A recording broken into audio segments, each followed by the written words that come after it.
Hi friends, ఈ రోజు వచ్చేసి మీకు థ్రెడ్ పైపింగ్లో టైట్గా రావాలన్నా కరెక్ట్గా రావాలన్నా పర్ఫెక్ట్గా ఎలా చేయాలో చూపిస్తాను రండి. జాయింట్లు వేయాలన్నా కూడా ఇబ్బంది లేకుండా ఈజీ ప్రాసెస్లో ఒక 2-3 టిప్స్ ఈ వీడియోలో ఉంటాయి, చక్కగా చూడండి. మీరు ఏం చేయాలి అంటే కొంచెం ఇగో చూడండి, ఈ పాదమే దొరుకుతుంది అనమాట. కొంచెం వెడల్పు ఉన్న పాదం తీసుకోండి.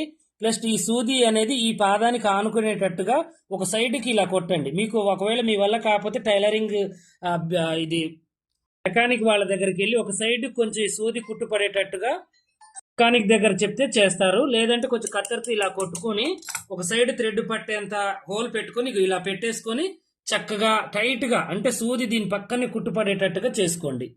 ఇక చూడండి, సూది మధ్యలో పాదం మధ్యలో ఇక థ్రెడ్ ఉంది చూడండి. ఇలా ఇలా చూసుకొని టైట్గా వేసుకోవాలి. వెనక చేసి ఇలా గుంజుకోవాలన్నమాట. చక్కగా పూర్తిగా జాయింట్ వేసేటప్పుడు ఇది కొంచెం కొసకొచ్చిన తర్వాత దీన్ని ఇలా మలుచుకొని చూడండి, ఇక దీని కిందికి ఇలా పెట్టేయండి.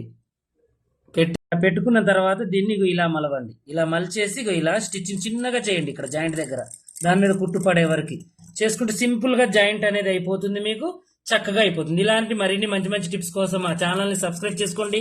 మంచి పెద్ద వీడియోలు కావాలి అంటే పాషా టైలర్ యూట్యూబ్ ఛానల్లో చాలా మంచి మంచి టిప్స్, మంచి మంచి వీడియోస్ ఉన్నాయి, చక్కగా చూసి నేర్చుకోండి.